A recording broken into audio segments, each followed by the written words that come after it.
All right, hello everyone. Welcome to SEO UnMasked number 42. Today is July 26th of 2018. Glad to have you with us. As always, I'm Garrett Groff, and today we are joined by a special guest, but I'll let you guys run through yourselves quick. I'm Vintoletto. And I'm Steve. Hey, Steve. Eric Tress. Yes, we're joined by Eric Tress today. Thanks for coming on, man. Nice to have someone new to talk to. Yeah, it's been a couple of weeks since we had a guest that we didn't already know. So it feels like a couple of years. I think it's been a few months. Yeah. So what's going on, guys? What's new? I don't know. Floor is Eric's for however long he would like it. If you'd like to, I guess I don't really know what you're all up to. Yeah, Mr. Eric, why don't you tell us about yourself and what you do, and all about you? Sure. My name is Eric Tress. SEO into link building. Really got into it to, I guess, I started a local business a long time ago. My wife has a local business, and so I really got into SEO for both of our different ventures. Had some really good success with what I was doing and my wife's business, and just kind of fell into it. It was really, like everyone else, I believe, just got into it, started reading everything I could, join all the groups, and started off on finding really shady things and learning about that stuff. I clicked all the big buy buttons on a bunch of different things, and but I think I've been doing this interested since probably, I guess, 2010. And like I said, as far as local stuff, I've got my wife ranking really well for she's an attorney, so we're doing the law stuff. It's kind of tough sometimes, but I've recently decided in the last couple of years that I wanted to kind of niche down and focus on one particular avenue, which I really like link building. So I found a little calling in building links, really good content assets that you can share and actually get some things, get some other webmasters to link to, or strategies to find different ways to get, get some traffic to your site by just getting good content out there that's useful and will be shared around. Sounds almost exactly like my story. I started 2010, but I went the content route instead of link building. What type of clients do you have? Are you local clients or just whoever hires you? Well, it's kind of interesting because it's I've had such a weird history with clients. I'm an East Coast guy, but I live now in Texas. But I've got a guy who he runs this is why it's weird. He has like a photo booth rental that he rents out to parties and weddings and things like that. Sure. And it's such an odd niche. When I first came across it, I found him through a meetup group that I'm involved in. And it was like, what are you supposed to promote with that? How do you go angle for that? It's just one of those weird things. I do have some other attorneys that are, because I've seen the success of what I've done with my wife's, work with attorneys in different areas in Texas. I have dabbled a little bit in I guess some different areas like what I'm into. I'm actually an electrician. I've dabbled into the electrical space, and I'm actually trying to, write up a decent little study on that industry, trying to figure out like what's the best way to gain links besides just using like distributors or the supply houses that everybody buys their stuff from. So just a couple of different broad niches, stuff that is either closely related that I can understand, or and then I do get the random people that are just find me, and it's usually more fun to try to figure it out.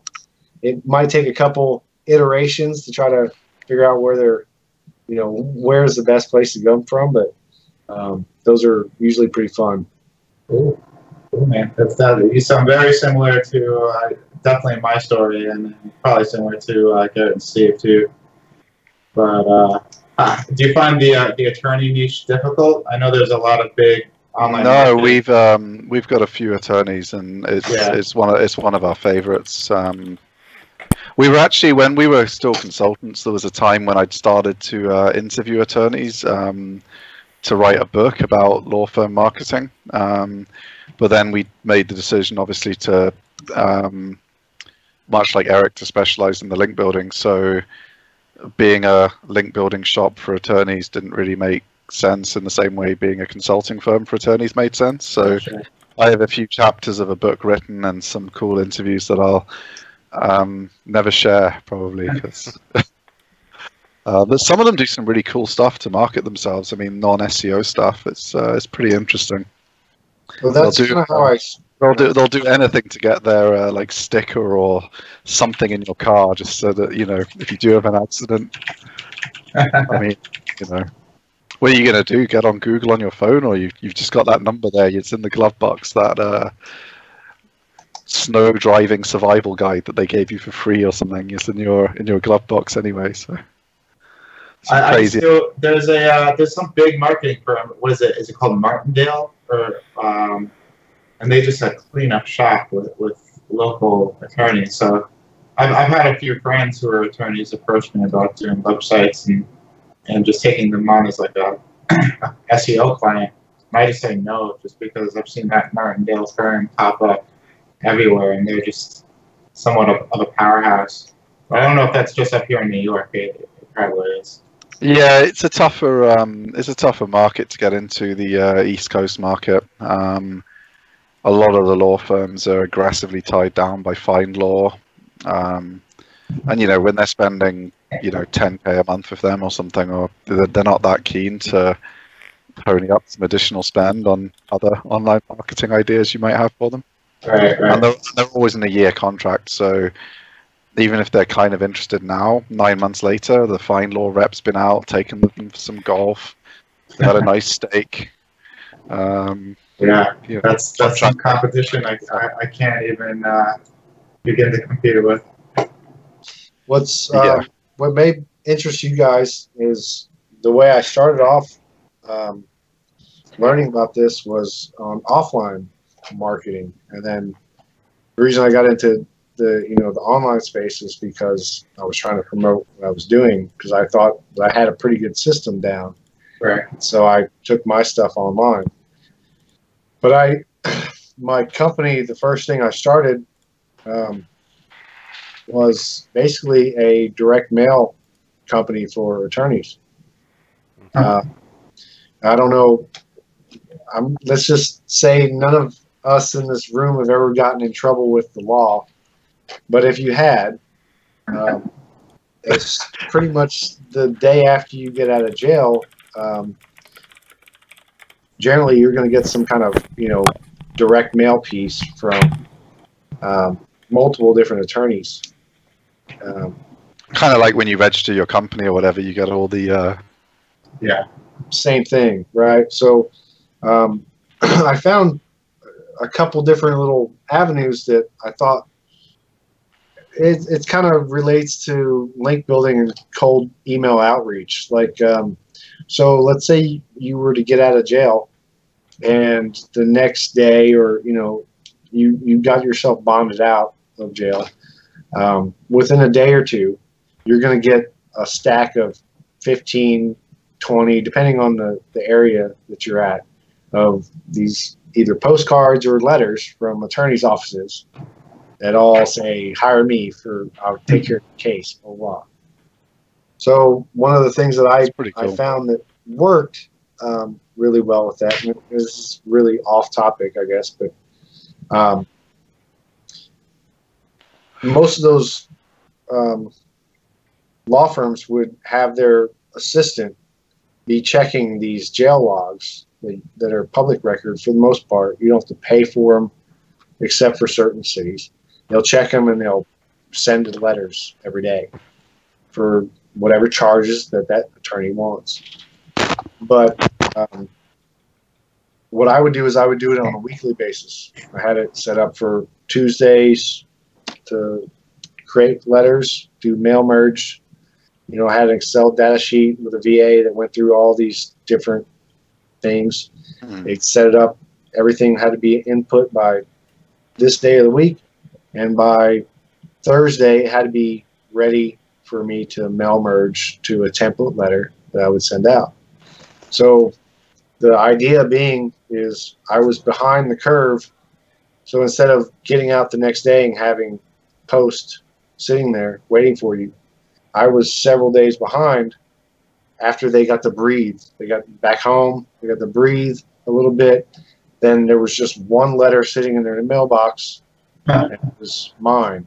And I tested a bunch of different variables, whether it be coupons or surveys or this and that. And I found that I had a really good response rate as far as opens and replies. That's great. But it's the same concept as you have with link building. You have to have kind of try to figure out what the everyone else is doing and try to tweak it just a little bit so you stand out just a hair. And I thought it was cool enough with direct mail pieces, and I still use those today. That's a great strategy.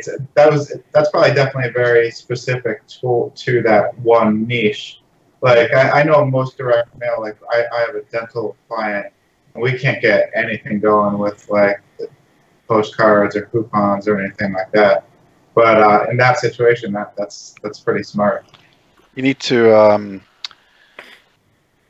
send out, like, you need to find out whenever someone's you need to target people that are like having kids and stuff, and send them like a guide to your baby's first teeth and stuff like that. So you want to catch them before they can have a dentist yet. People don't switch dentists because they hate it, and they've finally found someone that they can just about go to. Like, it's not a switching kind of industry unless the guy does something wrong or the girl does something wrong. Like, you gotta pick them from the tree then. If you're that's my tip, and that's my tip for that. Well, I did some content like that for a dentist a long time ago. It just like he did it. It was online though, not mail, but he was just doing Facebook targeting, and it was just a video him and his hygienist did, just like waffling on about, brushing your baby's first teeth and protecting their gums, what type of brush to use and stuff like that. But it got loads of people just kind of ripping it and sharing it and stuff. It did pretty well. Unfortunately, we did that for free because we were trying to get him to help us with something else, and our business partner on that other project decided to go into hiding, so we didn't have time to do it. So I did some free consulting for money, Brett. Yeah, cash money, Brett. So yeah, thanks, Brett. But yeah, so some dentists got some free advice from me about that. But I don't mean to cut you off, but our friend the Hopster just showed up, and I have to say that today is his birthday. So big happy birthday, buddy. To Jared, number 34. What other way would you spend it than watching SEO UnMasked? Okay. What a treat for you. Exactly. Hey, so why don't we jump into the news here? We got some good stuff. Oh yeah, let's What's up first? Just something funny up first. John Mueller came out and said that, plugging my speaking is up first. Oh, I'm sorry, man. Go ahead. Cut me off, man. Go for it. I'll be really quick though, because like most of our viewers at this time of night are not in the UK. But if any of you are in the UK, I probably speak once every 5 years based on my track record in public, and I will be doing a presentation called "Boring Niches Are Easy." Obviously, we would think that because you're not going to outsource anything that's actually easy to us. So we get all the boring niches that people want to outsource at their agencies. And obviously we find it easy, otherwise we wouldn't be able to fulfill their orders. So I'm going to be sharing some tips at the Many Minds event in Leeds. And the date is the Thursday, the 30th of August. It's an all-day event and it is free. Which is one of my conditions for speaking. If you do want me to speak, your event better be free or insanely cheap. I'm not going to help you bill $1,500 to a bunch of marks for a bunch of terrible presentations. So, if you're running a free event, though, and you'd like me to speak about something, I'm much more likely to say yes. So yeah, that's what I'm going to be talking about. I'm just going to be sharing what people are doing wrong in link building generally, and some quick ideas that will make even the most boring client, like dentists, super easy to build links to, because no one really likes talking about dentistry, but those links can just keep on ticking in every month. Are we going to get a recording once it's over? I don't know. I need to ask them, because I may take someone to tape it if they don't. Depends what the guy I know decides he'd like to charge for doing it. Sounds fun. Yeah, I'm sure they will be, but there'll at least be Dave's recording on his iPhone or something. But I might. That's better than nothing. I may take someone proper along if they aren't recording it, but we'll see. Cool. All right, so yeah, first news item up today is this is a little funny. John Mueller from Google came out and said that confirming or denying SEO theories is not a scalable thing that he can do, and that's because somebody asked on Twitter. He's kind of poking fun because he asked if a Moz theory about user behavior and user intent was a theory that was just kind of, I don't know what the term is, like something that people just make up, or if it's something that's based in actual fact. And Mueller's response was he's not responding. So take that with. Well, I don't blame him for being in a bit of a humorous mood at the minute after the way the Moz community has recently treated him. I imagine his willingness to comment on much to do with Moz is going to be about 0% anytime soon. So, but it's good to see. He's famous for having a little bit of a sense of humor and being a pretty cool guy. So it's nice to see that he's let it kind of wash off him like water off a duck's back, and just resuming his normal service is resumed, which is great to see, because I really like having John in the SEO community, and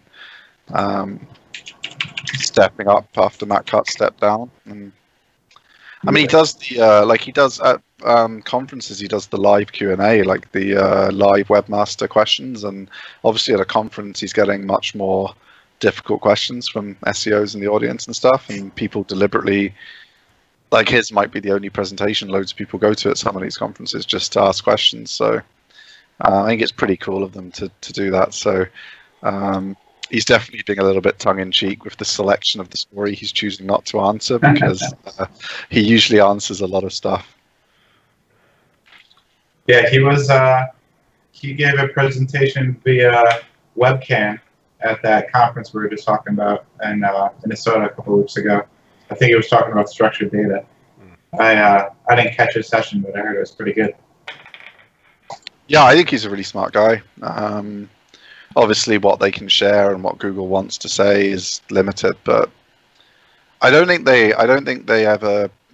And Matt Cutts definitely never did. I don't think they ever lie. So you have to read whatever you want into their omissions, but if they say something absolutely right, I mean, he has issued some corrections in the past, but the final position they left with was probably true. So I think you have to make your own conclusions about things they omit, but I think having someone who occasionally makes absolute statements is helpful. Well, the example they use in the news article is they've come out and said that guest posting doesn't help, and that's something that they did come out and say publicly. So, and I think our own businesses prove that incorrect. Well, I mean, we get something different when we guest post, though. Like when I go and guest post somewhere, like I get a load of phone calls and they buy links. Right. I'm not necessarily. I mean, I don't think the Reach Creator site ranks for a whole lot. Well, I think it only ranks for our like grubby hat stuff that we do. It doesn't rank for any of our proper services. So I mean, we don't build links to it. Like the only links it has is when I've guest posted somewhere and they've said, oh, Steve's from Reach Creator or whatever. So I think I don't think it's having a bunch of guest posts with my link in the bio is having any real SEO impact. Right, but the Reach Creator site ranks number 24 for the keyword in URL. Cool. Well, it's definitely in a URL. I think the bottom line is you can guest post to make money, can't you? So yeah, you can't really take anybody's word for anything. You should really just be doing testing yourself and finding out what works for your website at the end of the day. But there's only so many things you can test, though, right? I mean, having someone cut the list down a bit for you is helpful. For sure. The context of whoever. I'm sorry. It makes sense in the context of whatever angle they're trying to create the news story about. So if they're trying to, be controversial and say guest posts are not working, then of course you're gonna make that angle and you're gonna get the news spread about that and everyone talks about it. I think it's clear though that if you tried to build a site from scratch and the only links you had were like the ones that Reach Creators got, but like say I overdid it, like I started just blasting out like guest post requests and writing for everyone who said yes, and all of my links were bio links. I don't think that would work very well for me. I think me doing like 5 a year or something and they happen to link in the bio, that might give me some benefit, but I think if that kind of guest posting is pretty much not going to help you too much, I would say. So I wouldn't go and test building 1,000 bio guest post links to your site to see if it works or not. I think you could do something better. Yeah. Or at least I hope we're all doing better things with our sites. I don't know. No, I don't think the bio links are the best route. Best option for you. Right. So speaking of building links, we have this one's all you guys. Oh, this is a really good article actually. I mean, it's I tweeted out about it. I don't know if we shared my tweet, but all I said was these are all great tips in moderation. There's a couple of examples, including a bunch of realtors in the US who decided to take the links from everyone you know thing a little bit too far, and they got a group penalty. But all of them got kicked out the SERPs for manipulative linking. But there's some really cool tips in here. I mean, the existing relationships one is kind of tough for agencies. Like it's super easy if you're in-house to say to the, just to use law firms because we were chatting about that earlier, to say if you're in the office, you're the head of marketing, you're in consideration to be made a non-practicing partner next year. You're playing golf with the senior partner. You can say to him, look, can we just have a flick through your Rolodex and see who's, your buddies who are out-of-state lawyers that wouldn't mind doing a joint podcast, swapping some articles, doing a joint charity event, and you can go around leveraging all those existing relationships easily.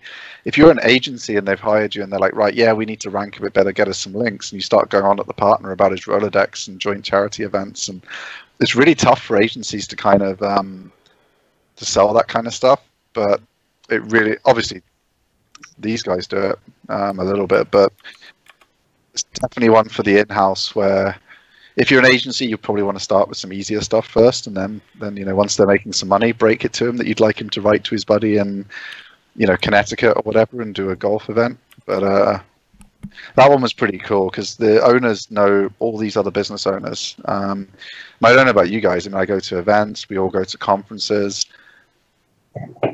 If we desperately needed a bunch of people to link to Reach Creator, there's, you know, at least 50 would probably say yes.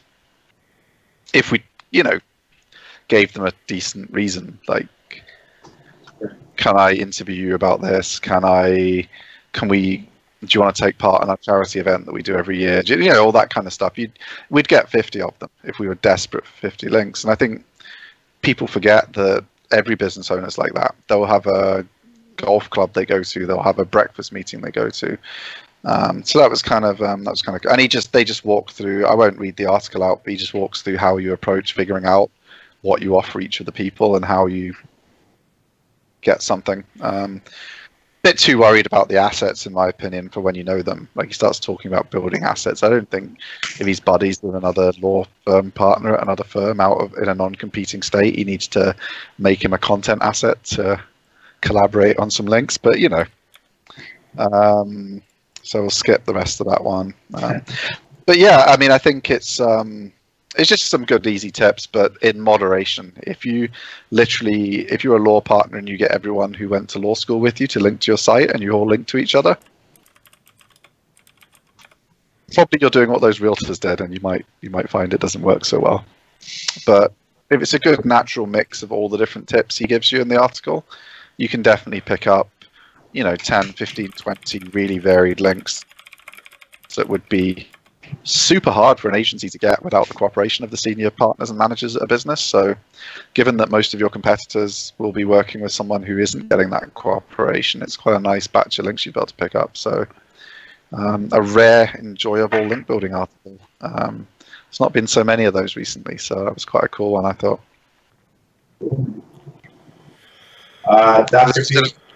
Did you check that one out before the show on the show notes, or? Me? I skimmed over the 5 steps, but I didn't get into all the details there. Okay. Figured you would expound on that for us there. Dr. Pete came out and showed us that the related questions, which we usually know as people also ask, the accordion questions on most SERPs, jumped up to about 34%, and take up about 43% of all SERPs within Ozcast data. So that might be a little concerning. Kind of reminds me about the video carousel that we were talking about. I don't know. The people also ask is kind of useful.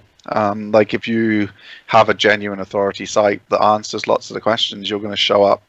I think if you can show up on multiple people also asks, people are going to start recognizing your brand on, and Google's telling you when you search for the first thing, which are the ones you need to make sure you show up for as well. So I think it's useful. If you can dominate across the board, you're going to pick up. I asked him in the tweet if it was similar to the video carousel, where if your content appeared in the related questions, if your actual link in the SERP would disappear. And he said no. And he expanded that if you click through the question into the SERP, that the questions that are in the related question accordion are actually featured snippets from other SERPs. Mm-hmm. So that's pretty interesting. So if you're getting a featured snippet for a SERP, you're probably popping up in related questions elsewhere. Check Vin out doing research and asking follow-up questions for sure. He used to submit like no stories, and now he's doing journalistic research and You know what I did? I just got another feeder account, another RSS feed, RSS feed, and I just use that. It's great. I think you can learn a lot from people also ask as well, because Google's literally telling you what people also ask in more cases now than ever before.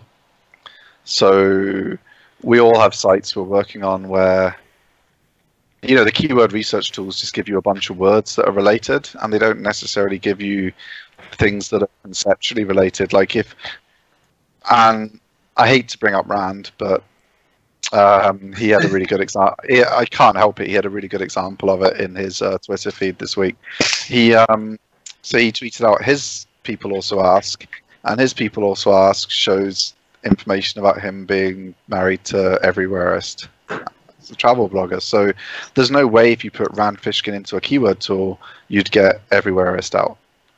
But people are searching for that kind of stuff. So if you were, obviously you're not going to be making a site where you try and provide information about Rand Fishkin, but what people are actually asking reveals connections in your niche that you might not be aware of. Just as an outside agency doing keyword research on a keyword research tool, it's going to throw up weird things like that. You know, people who ask about Rand ask about her. Right. It's kind of it gives you those connections that you wouldn't find otherwise. But so having more SERPs is good, I think. As a you know, a website trying to rank for that particular SERP where there's a related questions panel, your organic listing is getting pushed down beneath the fold, or nearly beneath the fold. If you're, I think they show the first listing above the panel, and then 2 through 10 underneath it.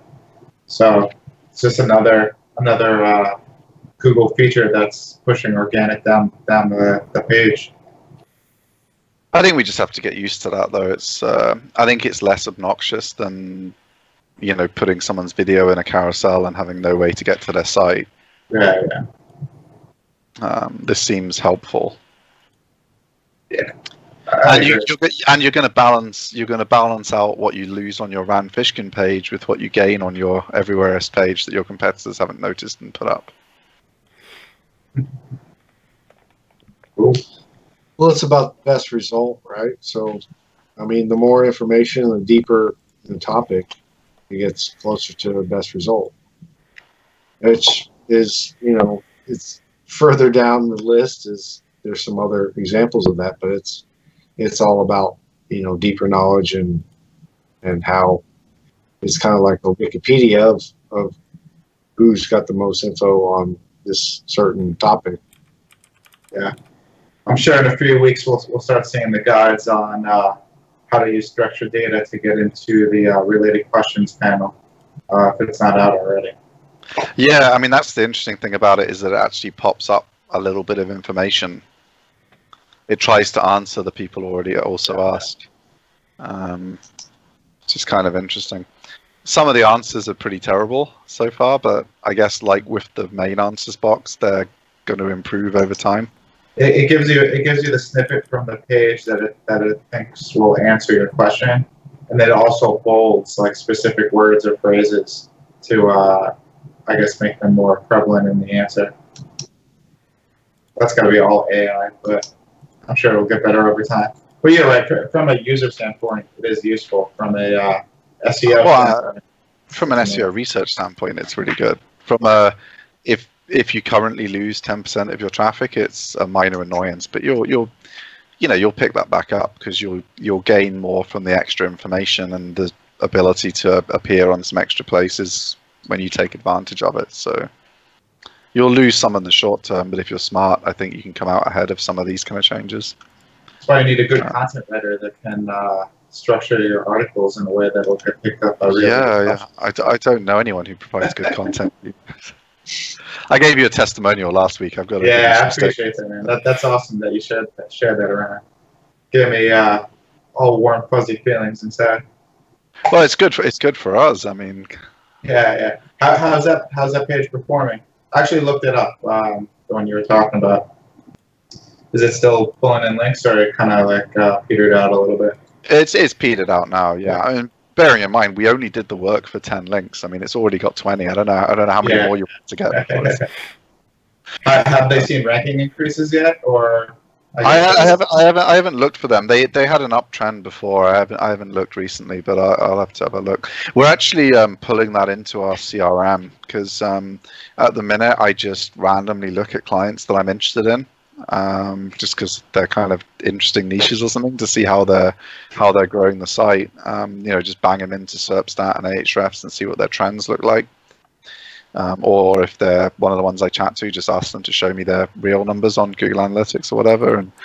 And lots of people are growing quicker than I thought. Like I've had a couple of heart attacks when I thought someone had a really small site, and they showed me how it's gone from like 250,000 visits to 500,000, and all they've added is like 50 pages of content and like 45 links from us or something, and it's yeah, I've had some pretty big heart attacks when I've seen the growth some of them are having. So we're going to be pulling in on the SERP stat API for all of our clients every month, their current stats, so I can see trends across the whole client portfolio.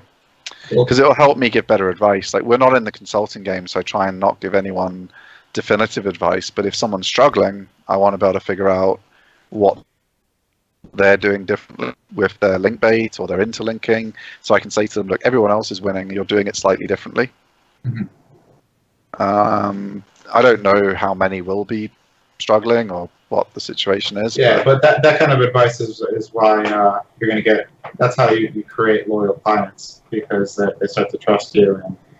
And yeah, and it's something we can automate, so we should totally do it. So yeah, I'll be able to answer these kind of questions more accurately in future. Give us a couple of months of data collection before we. But yeah, it's kind of interesting how much easier it is if Vin's team's written the link bait. Yeah. Yeah. And, even when the client picks a terrible topic, they still somehow manage to write something that isn't awful.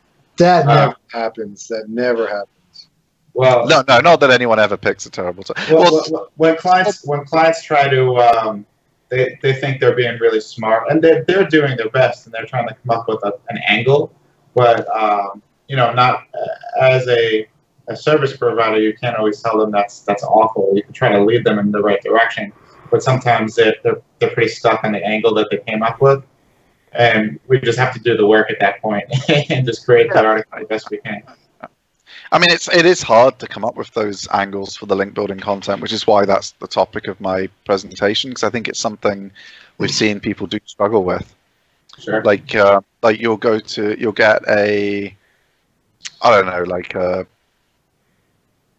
central heating. Throw something out there, because I that's my favorite part. I love. Yeah, that's what I love as well. So you've got like a central heating provider, and they'll send you like what they think their link bait ideas are, and it's like it's hard to imagine the awful things they think. So it's like what 10 best tips for cleaning your AC before spraying, or stuff like that, and you try and explain to them. People either just let it keep getting gunkier and gunkier until they have to hire someone to come out and clean it, or there's someone like Garrett who knows what he's doing and will just clean his air conditioning. Like, there's this magical in-between person who dreams of being a MacGyver or whatever just doesn't exist. You're either like me or you're Garrett. The in-between person doesn't exist. Like, so Garrett's not looking for 10 tips to clean his air conditioning. He knows how to clean his fucking air conditioning. He's going to open that bad boy up and clean it. Right. I'm not going to open up anything under any circumstances. So you would obviously have to create an angle for a guy like you, Steve, who's always going to hire a duct cleaner.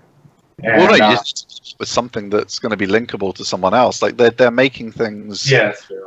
Neither going to get them customers nor going to get any links. They need to come up with something totally different that matches with another niche. So you could do things like take two random niches, throw them together. Seniors, air conditioning provider, just because that's what you guys suggested we go into more. Well, then you go like how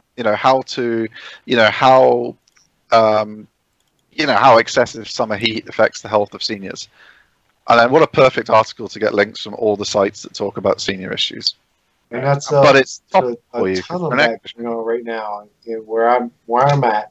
It's in triple digits every day, and they're playing commercials nonstop about how there's multiple charities around the area. This just spitballing.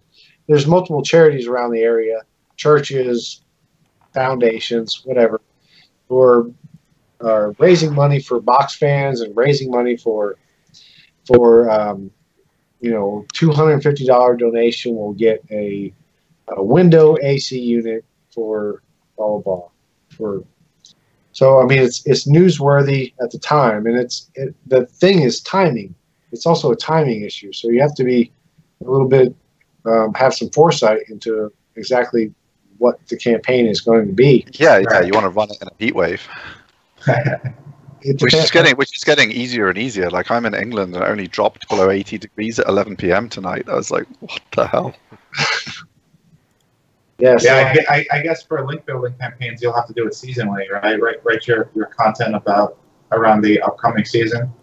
Yeah, if you're an AC provider, that's obviously just depending on the like pitching a Minneapolis news site in the middle of 6 foot of snow in the winter or whatever is not going to get you the interest that you would get when it's 100 degrees, obviously. Sure. So, or in summer, but you can make year-long ones. 60.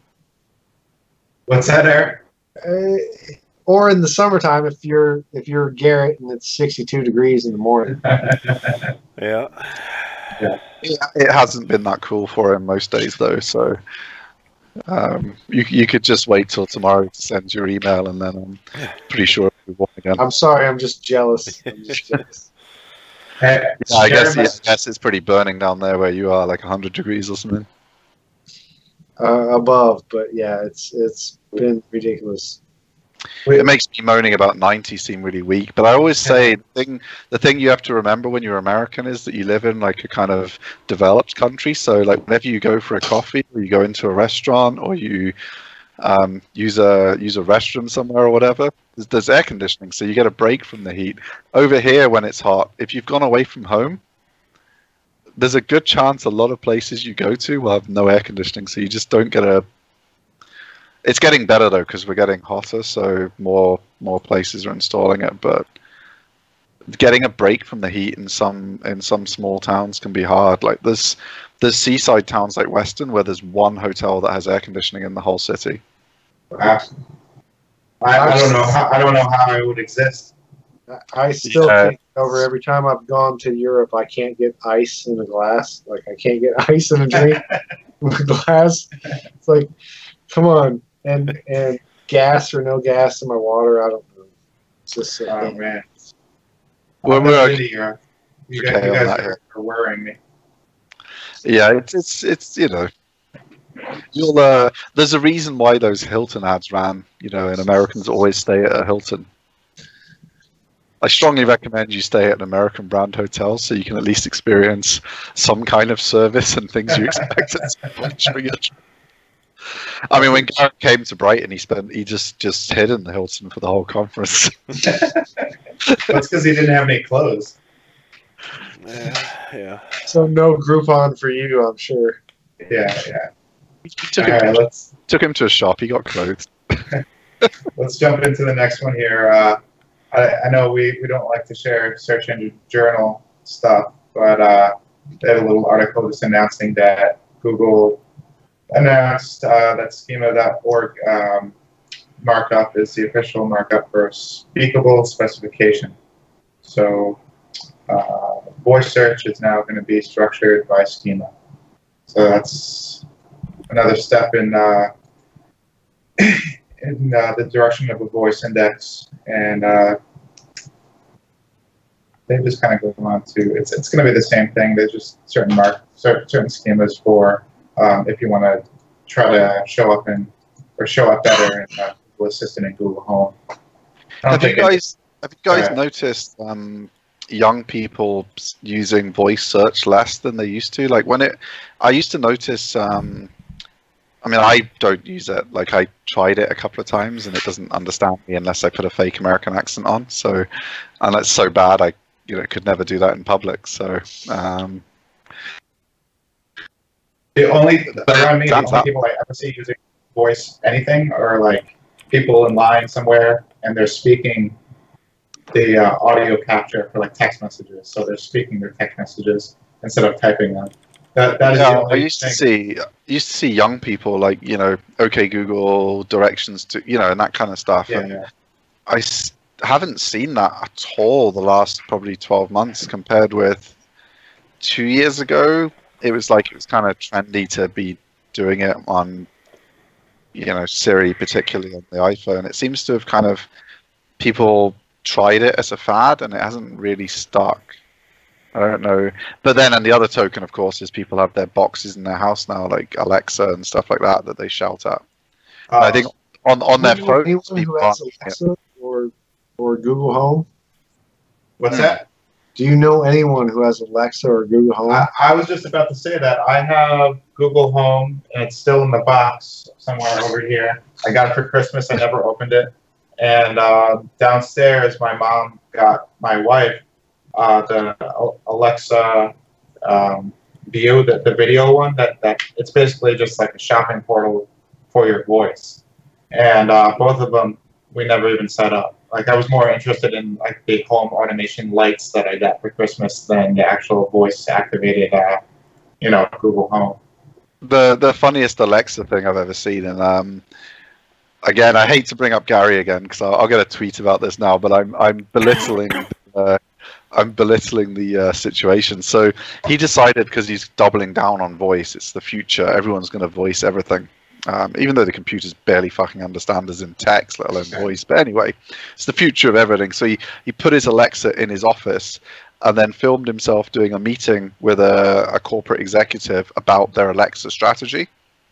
And of course, he's going to say Alexa quite a lot of times.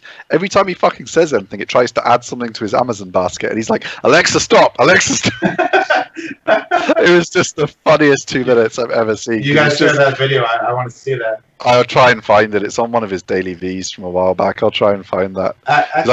This is why it's stupid. You don't need some computer that doesn't understand context. Like, if even your child understands when you're talking to them or about them. Yeah. Like this thing. Are you belittling artificial intelligence right now? I despair. To be honest, I despair for artificial intelligence when I see the Google search results sometimes, because they're supposed to be world leaders in AI. If you ask it, they give a really good impression of giving the right results for mainstream queries. And they pretend that it's because they can understand what the words mean and what the people are really searching for. Ask it something difficult that requires context and has 2 parts to the question. You will only ever get answers from one part of your question. And most often, it's definitely not the part that you want. Yeah. So you got to find some really obscure way of Googling it. Like, what would people who've written about what I want to know have said on the page? I'll put something like that in quotes, then I'll put the other part of my question outside the quotes, and then maybe one of the results in the first 20 is the thing you're looking for. Anything difficult, it doesn't understand what you're saying. So I think it gives an impression that it does, because they have so much data on mainstream queries. You can kind of fake it just from how users react. You can look at, and they have their manual search quality screening, this kind of stuff. But when you ask it something properly, you kind of despair for the state of AI at the minute. I feel like while self-driving cars keep mowing people down and Google can't even answer a simple question, I think we're probably 20 years further behind than academics in the field would have you believe. Yeah. That we talked about that a couple of weeks ago. I think voice will have an application, but we just haven't found it yet. We just haven't found that useful function for voice that we're going to use in our everyday lives the way that text messages did for us, 15 years ago, or, the smartphone did for us 10 years ago. The technology may be there. It's just, I don't know why I would use it. Brief period, like you use text messages as an example. I mean, people who wanted to voice text someone, like a teenager doing it, would send someone a snap, wouldn't they? So yeah, a computer doesn't need to listen to the words. The other person's just going to understand them. So like, we already have a perfectly good way of sending voice. I did join the future today. I was reading a HubSpot article, and they were talking about the best virtual reality apps. It's like running past HubSpot articles. Well, no, I bought one of those virtual reality headsets, so that's coming tomorrow, and it'll probably be a toy that I use for like 2 hours and never use again. But we'll see. I don't know. You'll get the Microsoft Train Simulator, and yeah. So I'll use the Microsoft Train Simulator in my train. when I'm not here.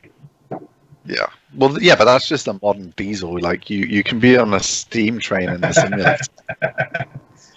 Cool. So let's move on here. What's this one? Google to drop public submit to index school. Yeah. That kind of sucked. And I was using their mobile friendliness tool to Right. to index my pages because that was kind of a little workaround to get your pages indexed quickly. And they took away the index function from that as well. So now you got to log into Search Console if you want to push an indexation. I don't know why people are freaking out about it so much. Like, even on the small sites that we have, I rarely see... Like, we have a site that gets maybe 10 hits a day, obviously has no crawl budget, and new pages are indexed within 2 or 3 days. And well, I was going to say, we have more trouble getting things out of the index that we don't want in there than we do getting things in the index. I do see a lot of black hat people just absolutely freaking out because I guess I still don't understand why. It's like, okay, I don't know what instant indexing correlates with your black hat technique to instantly rank as well. It's mostly mass page builders and beating the shit out of some videos. Yeah, and some of it's the affiliate guys, like when there's a launch on JVZoo or whatever, you want to be, the black hat guys want to be the first one that ranks for, you know, like cash money Brett system review. Okay. So getting that straight up there is number one before. Some people have started sharing their upcoming products with some of the black hats ahead of time so that they can get their pages ranked before the launch. So I guess that's the tip for you guys. If you're missing the index tool, you need to become an insider so people tell you before the launch, and then you don't have to worry about it because you can do it 3 weeks early, and the 3 days Garrett's talking about won't be a problem for you. So yeah. Become an insider if you're a black hat. I mean, what kind of black hats are you? Have you got no friends? My site seemed to take like 5 to 7 days to index. Yeah, and it's annoying just because I want it to index faster just so I can see where they land as far as rankings for my target. I imagine you put a lot of content up though. Yeah, well, that actually kind of ties into what I wanted to talk about. Updating XML sitemaps. When you upload new content, are you regenerating all your sitemaps at the same time? Like manual? Yes. No, I never do that.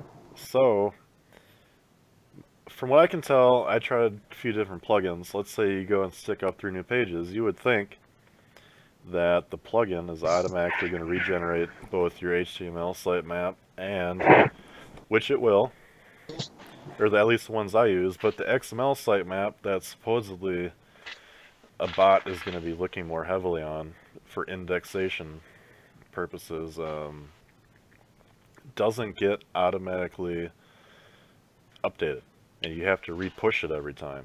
So it doesn't even do it like periodically on the plugins you use, like once a week. I use Yoast to generate the sitemap. I don't check it every time, but I always just. So the reason I noticed this was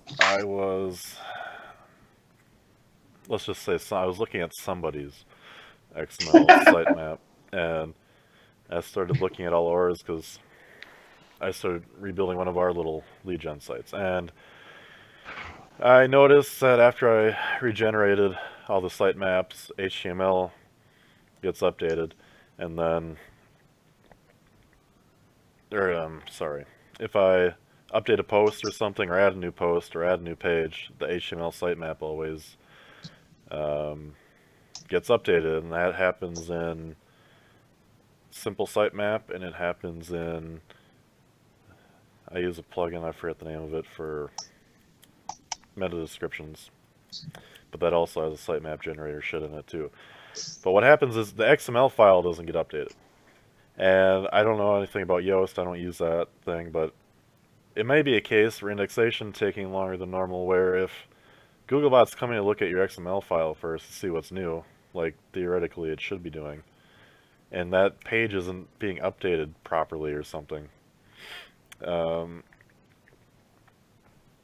That could be a case. Why do you have an HTML and XML sitemap? You should just have one, right? No, you should have an HTML sitemap. The theory there is for user experience, but who the hell is really ever? Well, the XML sitemap doesn't pass any link authority through. True. Yeah. An HTML sitemap is linked to from your homepage, and then every page on your site is 2 clicks from your homepage away, and therefore more likely to be crawled regularly. What plugin generates the HTML for you? Here, let me get one pulled up. Interesting. I gotta look into that then. Now you're gonna make me paranoid. I'm gonna lose a day reading into this. Well, yeah, and one thing you can do with the HTML sitemap is you've gone to all this effort to use the modern. You know, I hate calling it siloing because we've all been in the game long enough that we just called it organizing your fucking site. But, you've done all this effort siloing your site or whatever. You want your HTML sitemap at a certain size of site, it can just be one page.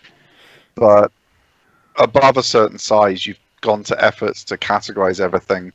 So you should have it be 2 deep so that you have the main, like say you were a drug treatment center. You might have every state that you operate in as the top page, and then click towns where you have centers. You know, that kind of thing. Just so that the groupings and interlinking you've done to keep things regionally separated is preserved on your HTML sitemap as well. But yeah, you should definitely have one. It's you're not talking massive gains. This is one of those 1 or 2% things where if you're getting like 20 hits a day, you add an HTML sitemap, it might go up to like 21. But if you're doing big numbers, it's those tiny percentages. It's something useful to have. Interesting. I stuck the links in the YouTube chat. Thanks, buddy. That WordPress meta SEO thing or whatever the hell it's called. I use that for. I have some really cool just making your own meta descriptions. So I'm sure that is in Yoast as well. But with it comes some stuff like it has a sitemap generator. It has image compression and shit built into it. And the simple sitemap is also a good one. I think it's more commonly used.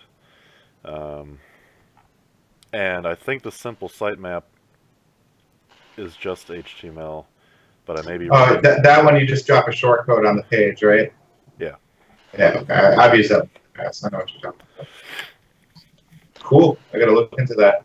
But yeah, if you have a complex site, none of the plugins are probably going to do it for you. You probably need to write some code to kind of make sure, or do it manually. Get a VA to do it for you. When you upload 50 articles, get them to put them in the right parts of your silo. I just hate that. I hope it goes away. I hope we go back to just saying organizing your site. I don't know why we can't just say that. Well, right now it's not even silo; it's topic clusters. Oh Jesus! It's getting more and more ridiculous. What are we gonna call it next? Topic modeling, I think is the term. Topic sculpting. Yeah. Oh man. Well, let's have a competition. Tweet at us with your suggestion for what it is next. It was called organizing your site. Then it was siloing, and apparently I'm out of date. It's now topic sculpting. What's next? What are we going to call organizing your site so that it sounds clever next? I will donate $50 to the charity of your choice for the one I think's the funniest if you tweet at me. Bruce Clay is going to be at SMX in New York, so we can. So when you come hang out with me, Steve, after Vegas in New York, I keep telling you, my flight home is on the day the conference starts, and I'm not changing it because I booked it ages ago. And so something else I want to talk about since we're talking about sitemaps. I want to see what you three guys think. So lately I've been talking a lot about updating the publish date that the user sees, and it seems Google seems to use that. So if you have an old piece of content, add a couple paragraphs, change the date to today. You might see like a little refresh boost. What if... Alright, so my thought is, in the XML sitemap, you update that page. Let's say you forget to change the publish date. And so on the user side, they don't see that. But in the XML file, shouldn't Googlebot be able to say, okay, I've read this file because I'm looking at the page and blah, blah, blah, I've crawled it. It's been updated because the XML file says so. And it does. Do you think there are ever any issues with the updated date on the XML file and what's being crawled on the actual page? Like, if why would they be different? I don't understand why they would be different. Like, doesn't WordPress just push that? WordPress never automatically. If I update a page or a post, it's going to be the original publish date. Yeah, oh, so you have to manually change. You have to manually change the publish date to the new date for it to actually change in the search. And then furthermore, like, do you think maybe Google just says, fuck the XML file, what we really care about, what the user is seeing, which is the actual date on that article? That's the ongoing topic of conversation. We were talking about that on Builder Society yesterday, or 2 days ago. And I think the consensus is, who cares? Like, it's working right now. Yeah. But I left you and Ryu to discuss that one in more depth. I was like, but I think that we also determined that Google doesn't check iterations of a page. They just index whatever is on the page when they index it. So if your publish date is still the old publish date, it's going to say that whether or not you've changed a paragraph here or there on the actual page. But I'm still waiting for some kind of Google update about this freshness stuff, but it's been almost a year. We've been talking about this since August of last year. Yeah. I mean, I guess I like the idea that you should probably change both, because if one's different, it's going to be, at some point, Google's going to prefer people who have all of the records in order, because they're making life easier for Google. Like, having the right date in both places just seems like the right thing to do, just from a common sense perspective anyway. So that's usually how it goes for anything. If it makes logical sense for the user, or in general, that's probably what the right answer is. Yeah, I think just make sure your data's all consistent. I've never worried about it too much, but having read stuff, I know that, you know, if you've got a affiliate site or whatever, then I just pulled up some stuff on search that there's, especially if you're on WordPress, there's plugin for everything. Mm-hmm. There are refresh publish date plugins.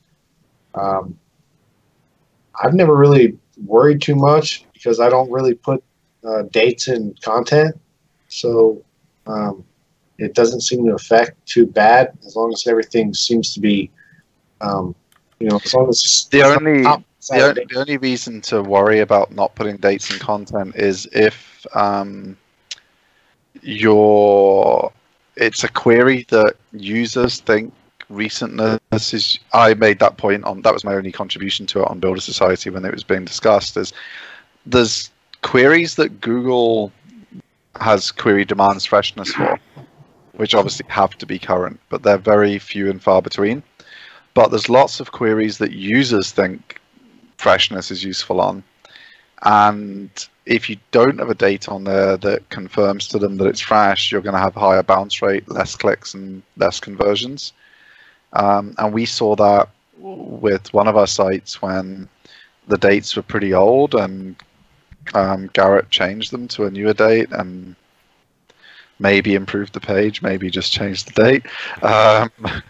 More people, the rankings didn't change immediately, obviously, but more people clicked them immediately because the date was more fresh. But it wasn't a query demands freshness query that Google was punishing us for having the older date, but users were punishing us, which I think in the long term feeds bad things back into Google's machine learning and what they might do in future. So I think you have to be cognizant of queries where the user might think freshness is important, and therefore updating that particular page the way Vin does more often than a page where the user doesn't think it matters. Like how to brush your, you know, how to look after your baby's teeth, that's pretty evergreen. Like if a dentist did an amazing piece on that 5 years ago, I'm not going to be like, oh yeah, but this is the out of date advice. I mean, you know, my baby's got 2018 teeth. I need the latest. But there's lots of other queries where that's not the case, and the user's like, oh, I don't know, I need fresher analysis on this.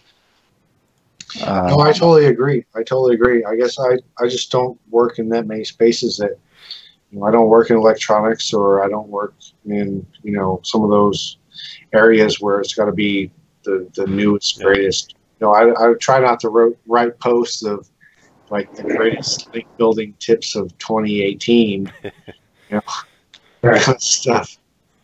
Well, what you do is you just have it on the URL / greatest link building tips, and you change your title every year to the current year. That's what I do. That way you've still got like you know, 2010s links to it from when you had your 2010 post up, but you get yeah, squidoo and hub pages. Oh man, those were the days. Yeah. Parasite SEO, baby. One more news item from Search Engine Roundtable. They, I think yesterday was the official date that Chrome switched over to alerting users that your site is not secure if you're not using the SSL or HTTPS.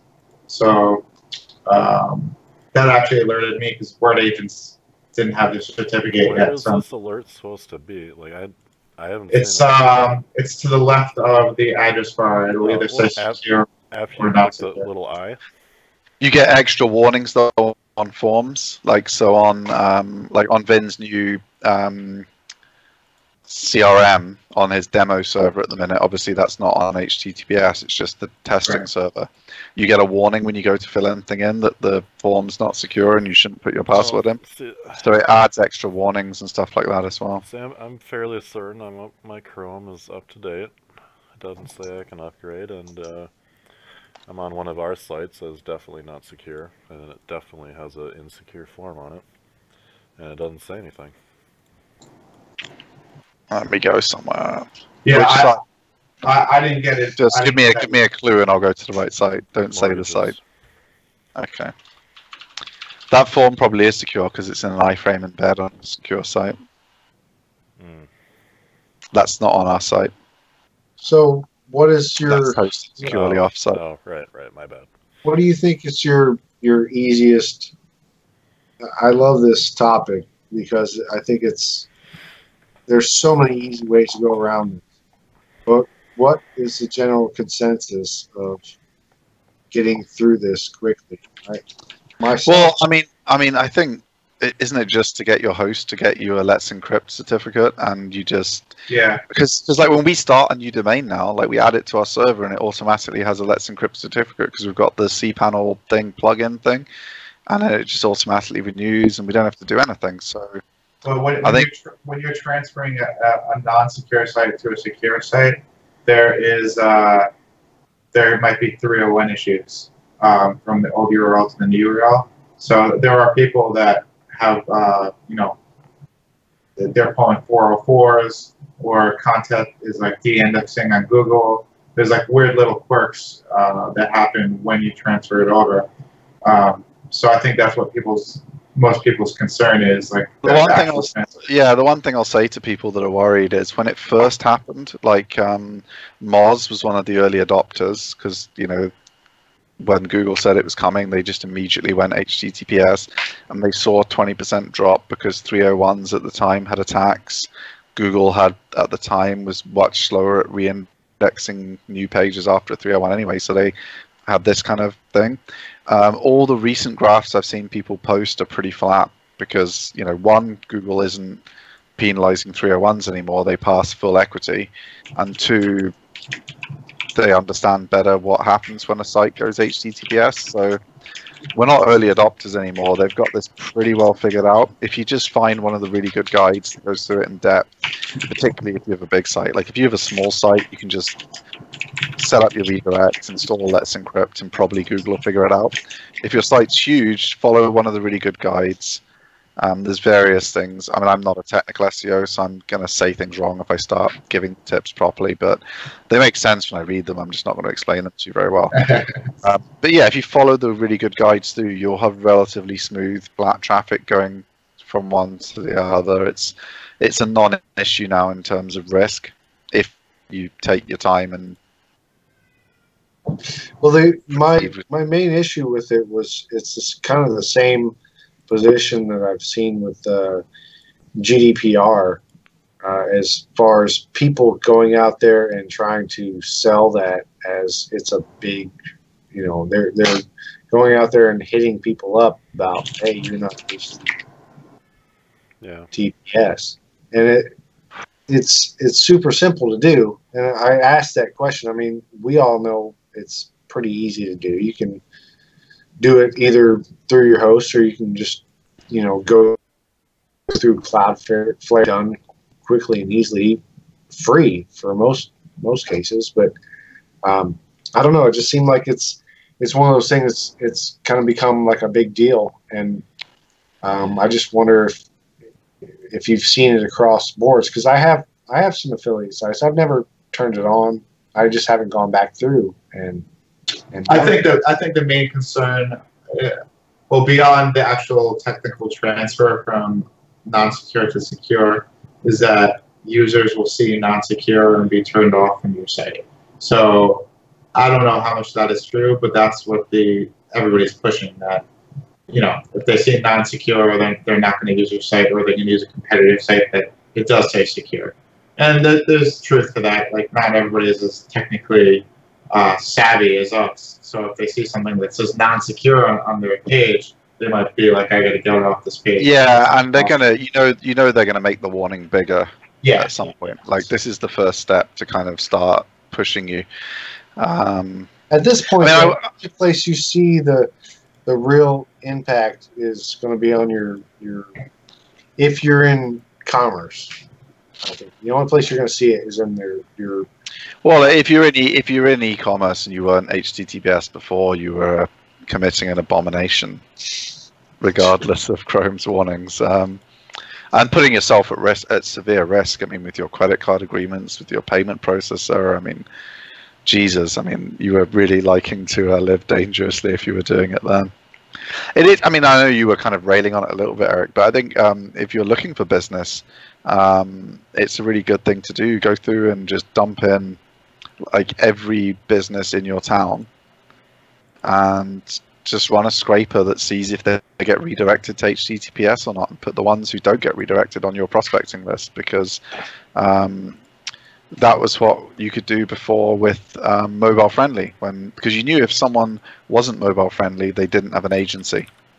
If they don't have an agency and you're a local marketing firm, they're a prospect for you. Obviously, most people are mobile friendly now, so if you run, and we just wrote a script,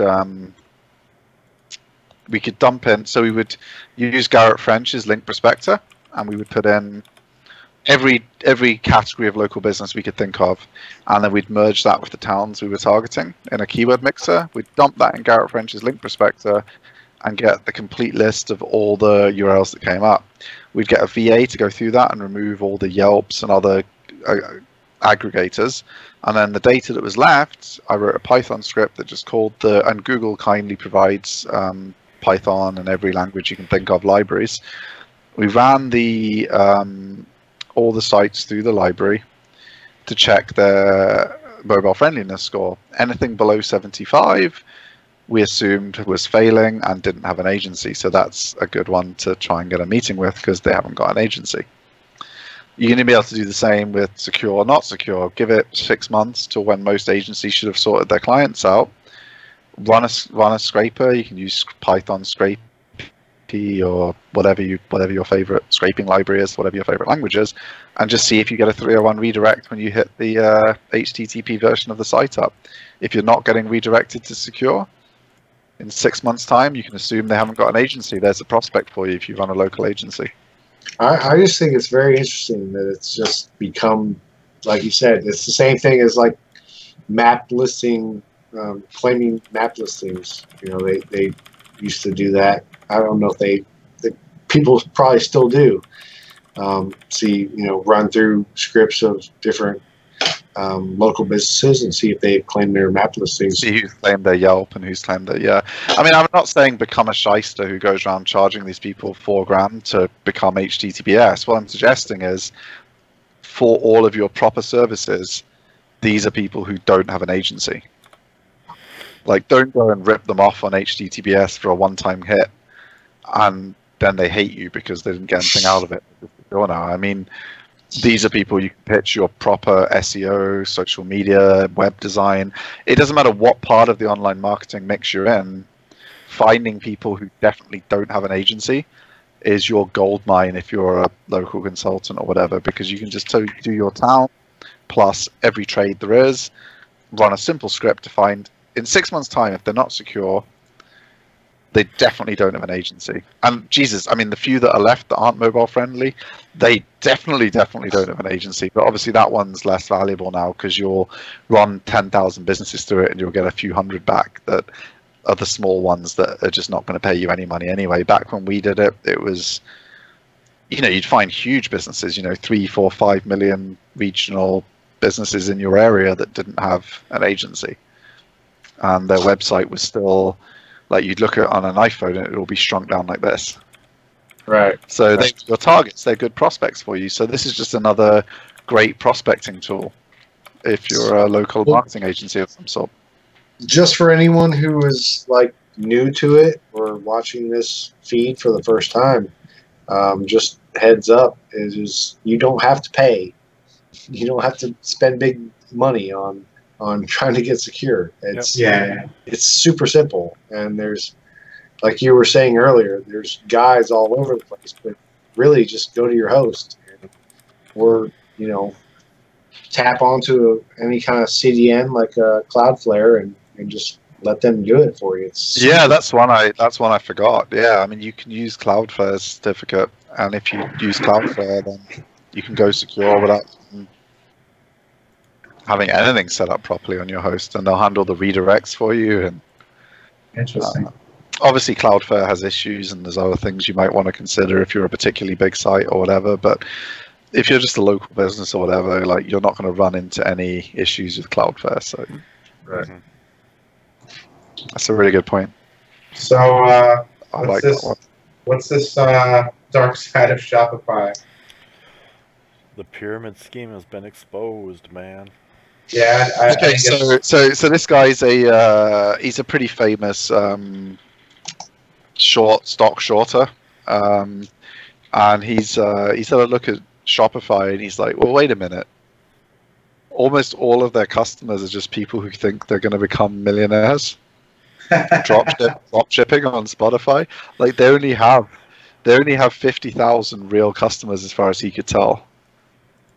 Everyone else is like someone who's thinking they're going to be a drop shipping millionaire. And then he points to a number of articles on their website where they appear to breach FTC rules on what you're allowed to say. For example, and the funniest one he found was Shopify, and I bet they've taken it down since he put this video up. They actually had a letter for you to, once you decided you were going to open your Shopify store, you were meant to download this letter and give it to your boss to quit your job. like a resignation template?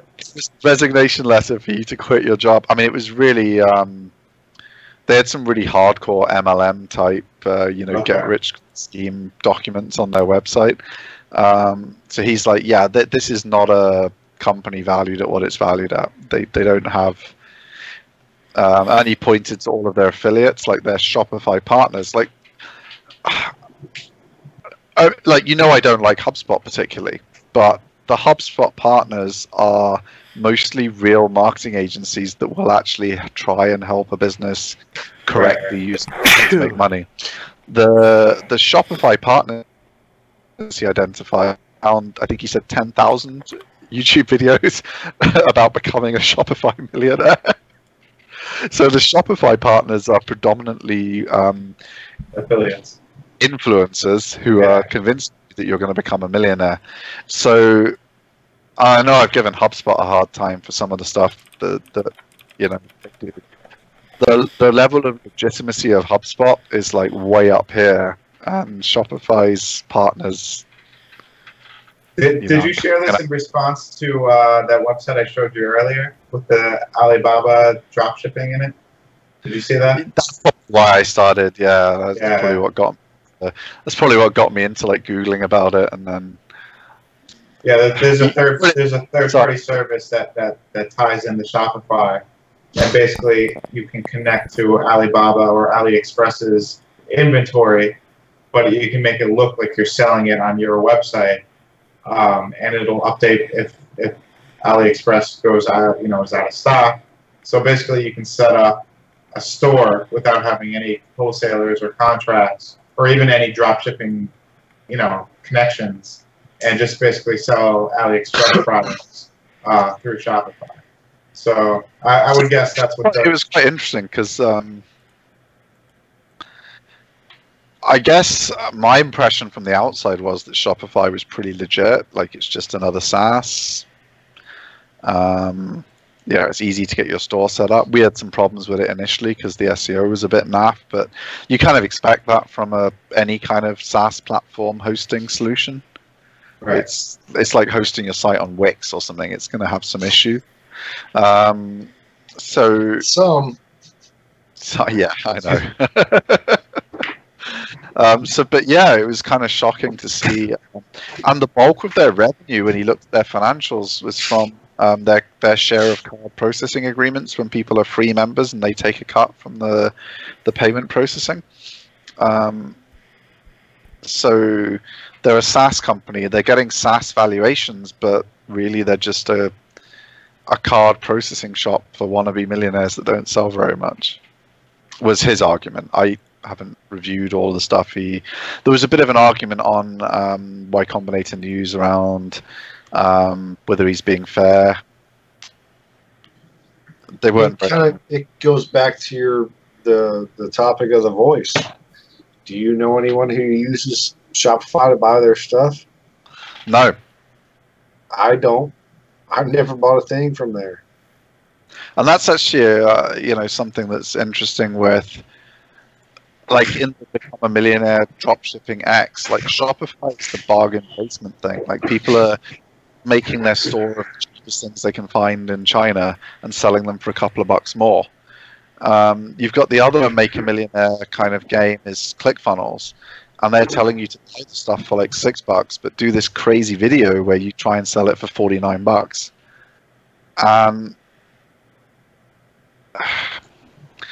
We'll never know what ClickFunnels would be valued at because it's a bootstrap business, but we know the revenue's pretty high.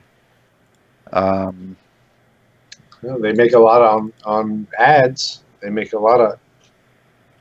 I don't know if I don't have ClickFunnels, so does ad revenue go through them as part? They have a partnership with Stripe,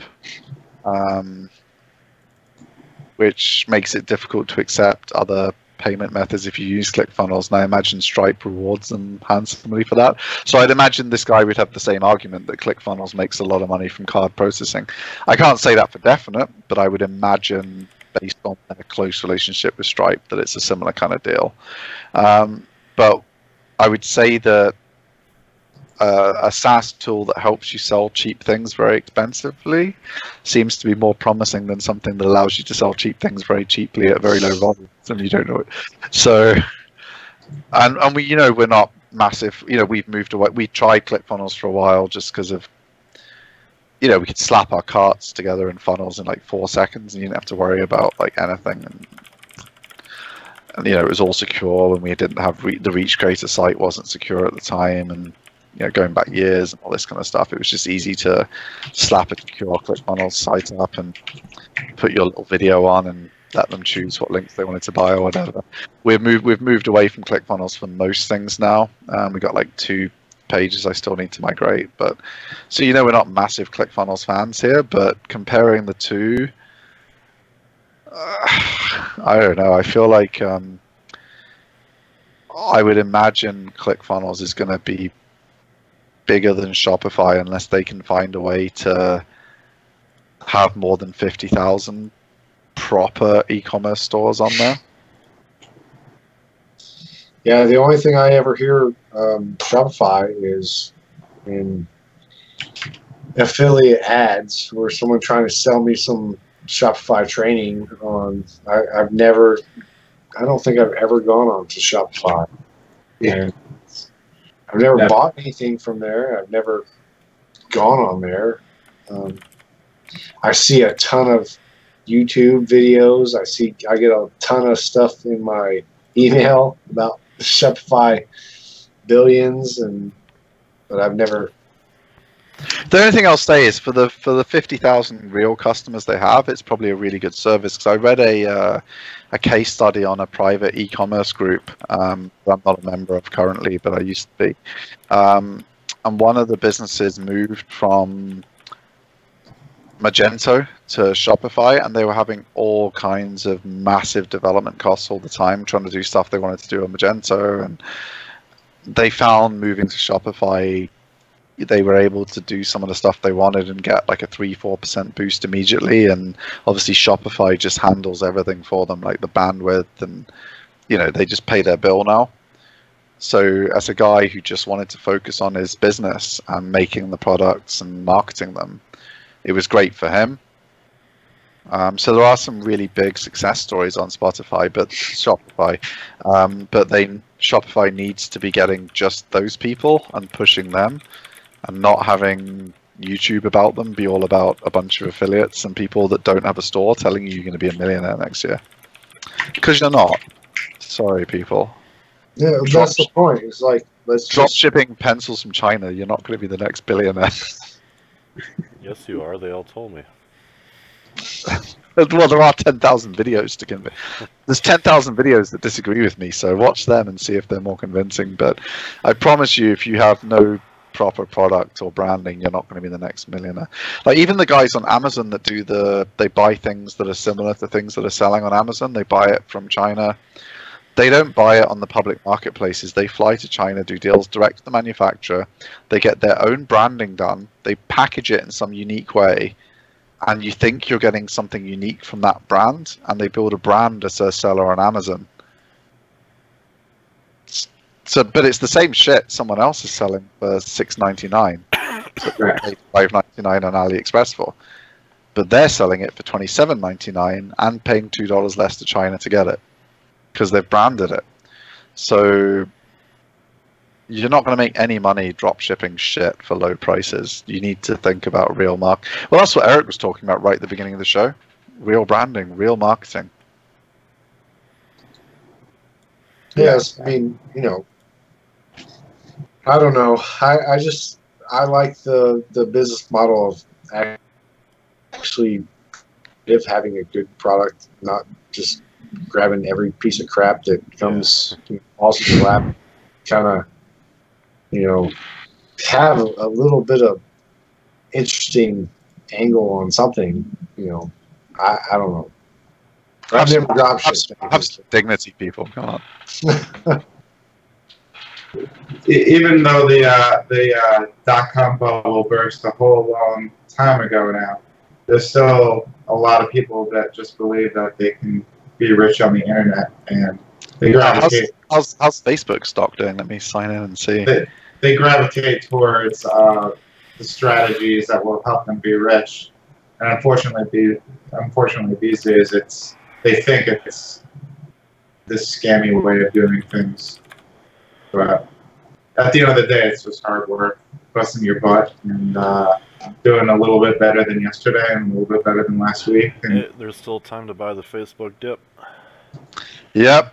I wanted to buy this. I wimped out though because the minimum bet on IG is the equivalent of £4,500, and I'm not that confident in Facebook. I don't really like them as a business, but I do want to buy the dip.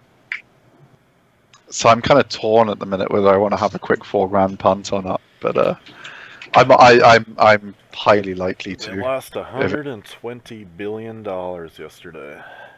Yeah, I mean it peaked. The peak price before the dip was 21,897. It's now trading at 178.2050. Pretty down 18.06%. It did drop a full 20% at one point. So if you had bought the dip for a big enough bet, you could be up some serious money already. Oh, it's Yeah, still way down. if you took, yeah, but if you took 10 units at the bottom of the dip, I mean, Jesus, it dropped to 16,469.39 at one point. So if you pick the dip up even a little bit above that for 10 units, you could be up about 4 or 5 grand now.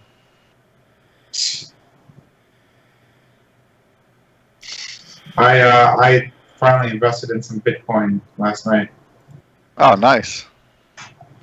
Buy the dip, man. Buy the dips. Yeah. I'm just gonna let it sit and forget about it for a month, and then see where I'm at. I think as part of a balanced portfolio now, having a little bit of crypto is a good idea. Yeah. I would definitely not be putting everything in it, but like if you've got a bit of gold, a bit of stocks, a bit of bonds, you know, why not have 12% in some crypto investments? Because if it does work out that anything crypto is useful, I mean, I don't know if I would just straight up buy Bitcoin, but yeah, spread it around a bit. But and there's legitimate businesses like you can invest in, and disclosure I have done. You can invest in Germany's biggest Bitcoin exchange in the public traded markets. They're going to trade any cryptocurrency that comes out, so you don't have to worry about which one's going to win. As long as people are trading any cryptocurrency or any blockchain related technology product, they're making exchange fees. So yeah, I think it's part of a balanced portfolio. It's a good idea these days. I'm very tempted to buy this Facebook dip. I think your deadline is before it goes above the 18 again. If it goes up another little bit, I think you're just not. You're gonna miss out on a couple of thousand in profit already by that point. So you should probably just not bother. But while it's still trading down here, although it's just keeping going up. Like while I'm watching it now, there's a big green bar and there's another big green bar coming on the view. It's the 4-hour view as well. It's 4 hours up, and the next 4-hour chunk is powering up as well. So we might have missed it already. I almost bought before the show and I wimped out. I'm feeling very very weak-minded now. I should have gone with my gut and bought the dip. Yeah. Anyways, next piece up on the news here from the round table with Barry. Obviously, anyone that's been in the SEO game for a long time knows that word count isn't indicative of quality. Just because an article is 10,000 words long doesn't mean it's worth shit. Right. So, but having a quality article that is longer than the shorter quality article, sure, yeah, would be better. But, well, if you're you would say that for 10 cents a word. Well, I mean, I guess my point was, if you're new to this, I think a lot of people that just start out building websites think, I'm going to write 5,000 words just because somebody told me my article needs to be 5,000 words. Whereas, not necessarily. It could be 1,000 words and still be better than the person that wrote 5,000. You know. Well, really interestingly was what we looked at, Garrett.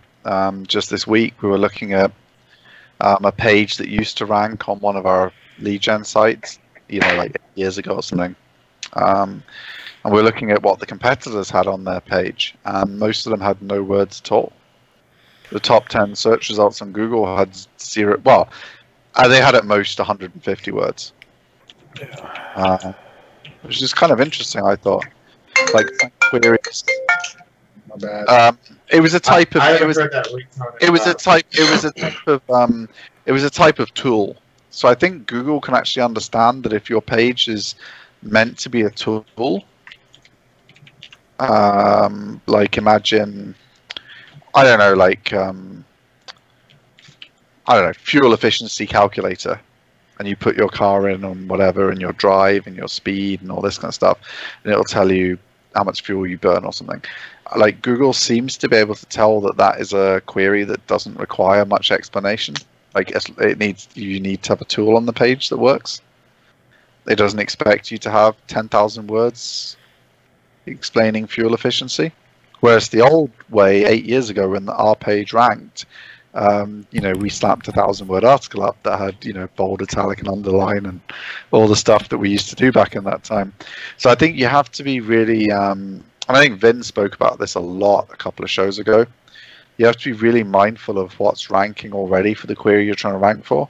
Right. Like if no one has any words, they just have a really good tool, then you need a really good tool, and then you just need to figure out how you get links to it or whatever, like everyone else has done.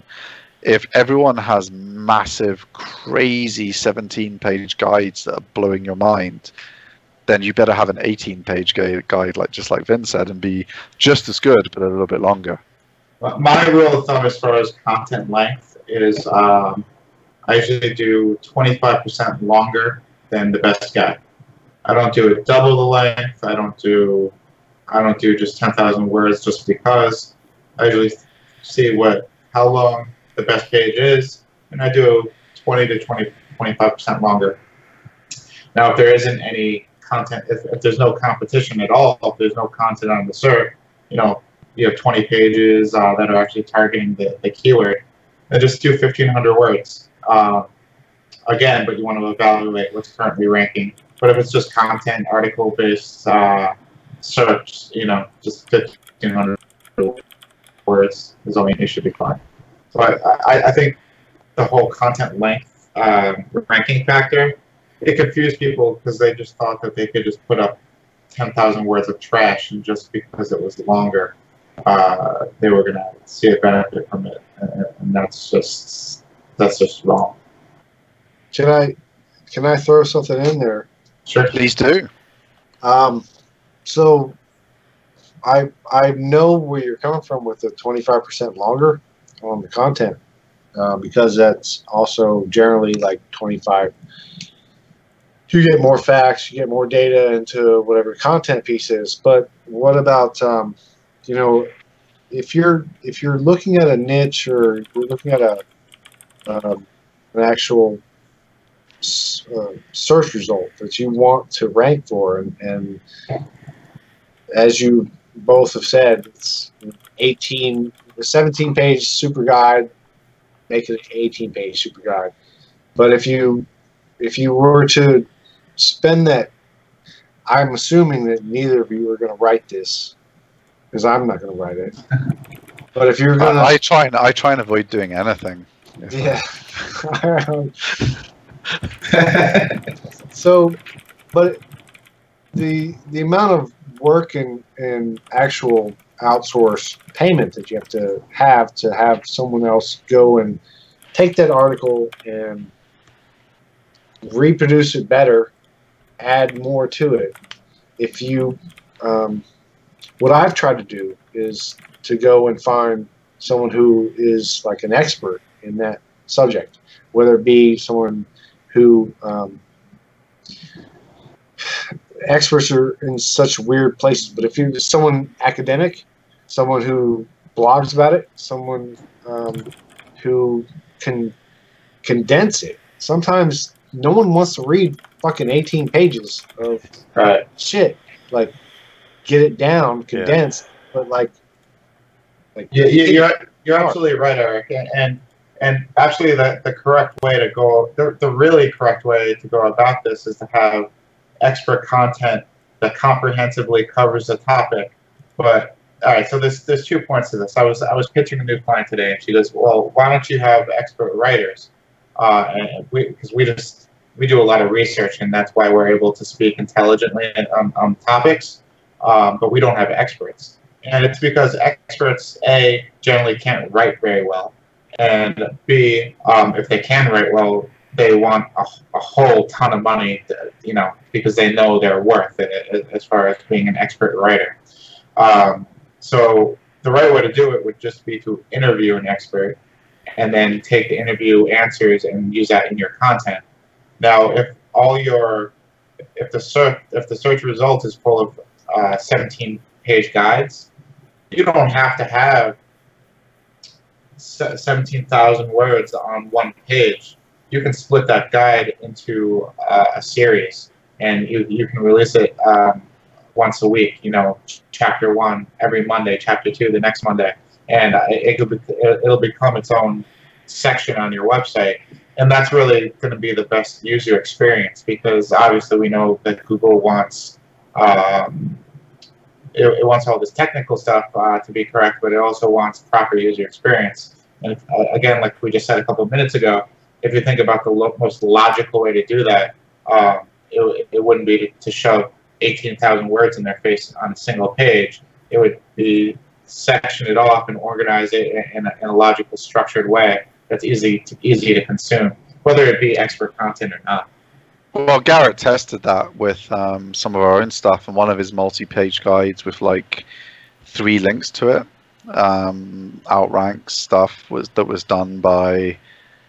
I think it's just dropped behind them, but for a while it outranked stuff that was done by Distilled and got 100 links on one page.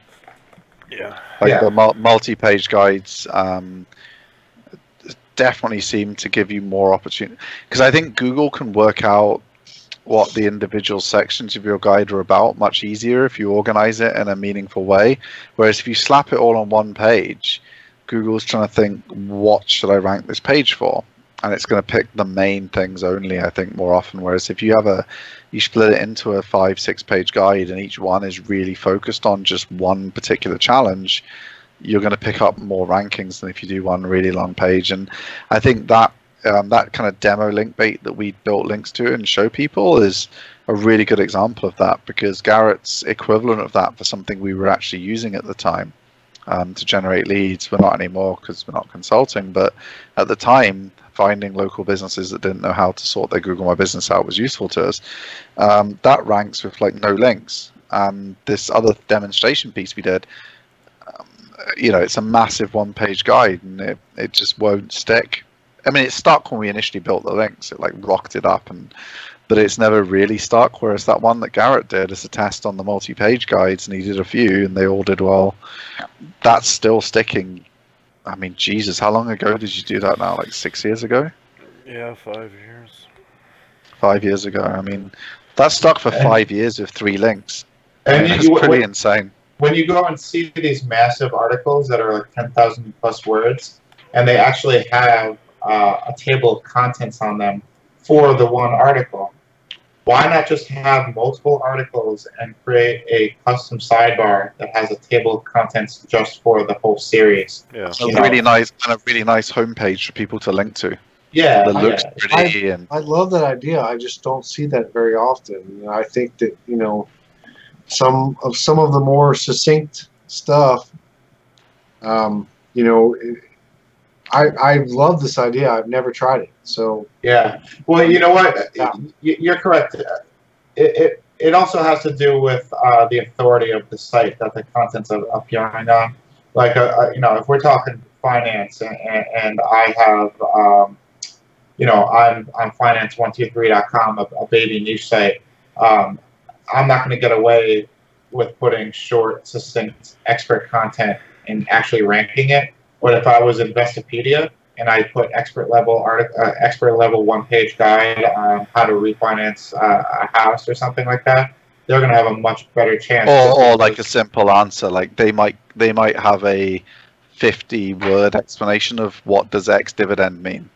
Right. And that might get the featured snippet. Whereas if you put it on your new site, you might put 10,000 words on and not even get on page 7. I mean, the reason is, for all these smaller sites with less authority, the reason they have all this long content is to kind of counteract their deficit in authority compared to the big players in the niche. Yeah, so, it really just depends on where you stand in the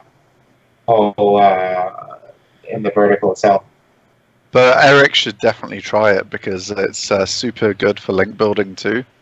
We did it back when we were consulting. We did it for a local client. We made a nice homepage. Well, it was nice at the time. It looks really dated now when I look back at it. But at the time, well, I mean, for a local client, though, I mean, for a small business, it's still pretty cool, I guess. But it looks really dated compared with what we get done now when we do link bait. But it had a nice homepage, the guide, multiple pages. They were pretty short, but like you could get links to the specific sections from sites that were interested just in that section so easily, but you only at the cost of 10,000 words or whatever. It probably wasn't even. It was probably 5,000 to 6,000 words. That was all your cost was. You just had to get a nice looking homepage. It was in WordPress. It was a few $100 for the designers to do as one custom page based on the template when we got there, when we took over the campaign. And then we could do like 8 of those link baits in the same strategy of the same homepage, the same subsections.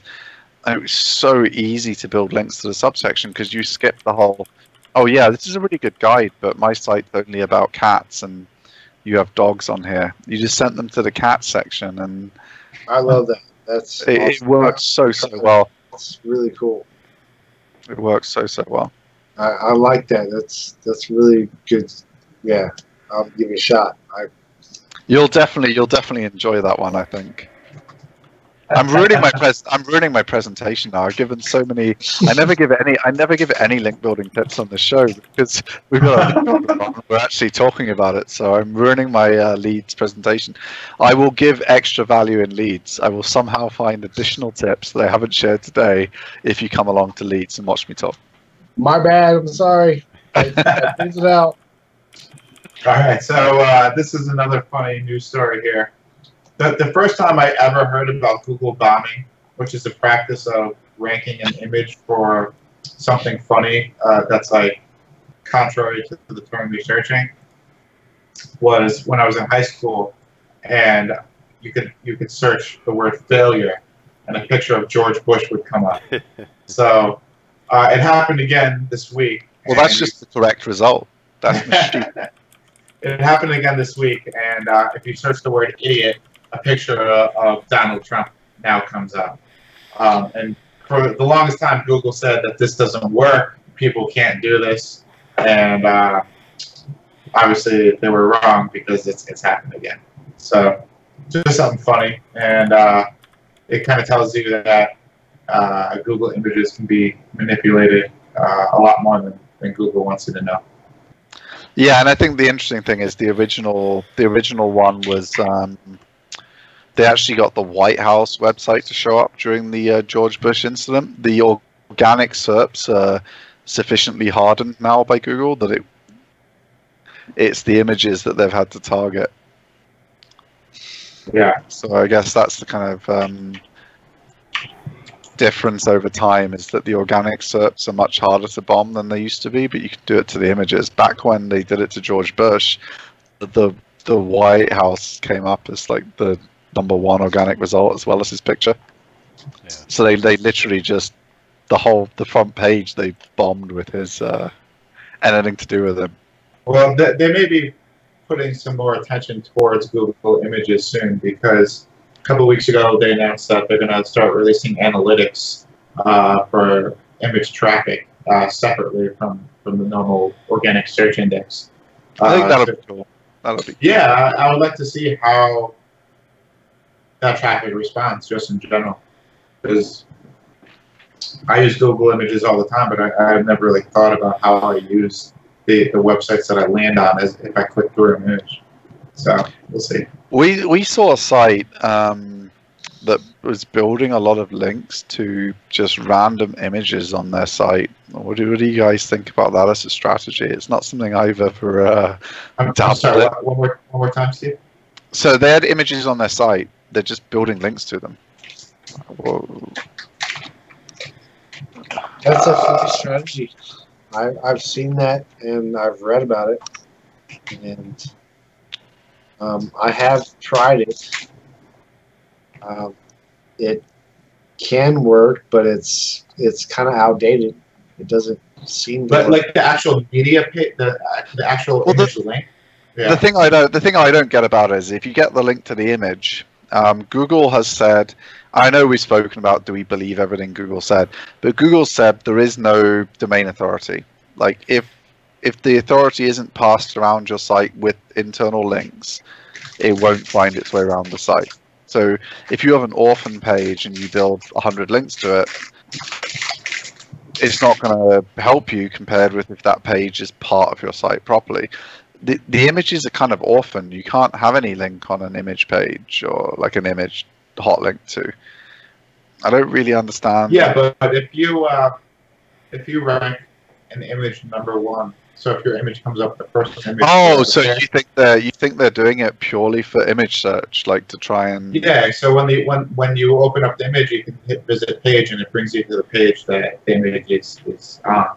That's what I would guess. Yeah. That makes sense. Yeah. Yeah, just seeing people doing it, I was like trying to think what the motivation was. But yeah, that makes sense. If they just trying to rank for the image search box on, yeah. Hopefully they're not spending any type of good money on those links to the images.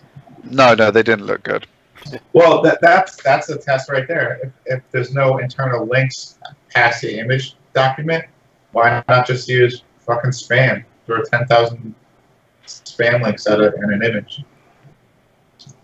Yeah, I'm gonna pick an old site that we're not planning on revitalizing, and I'm gonna send 7 packs of Sherlock Does Google to one of the images and see what happens. Just black hat the shit out of it. Yeah. All right, who brought this Jason Kint tweet? I think it was Steve, but I mean, Jason has a good point here. We all know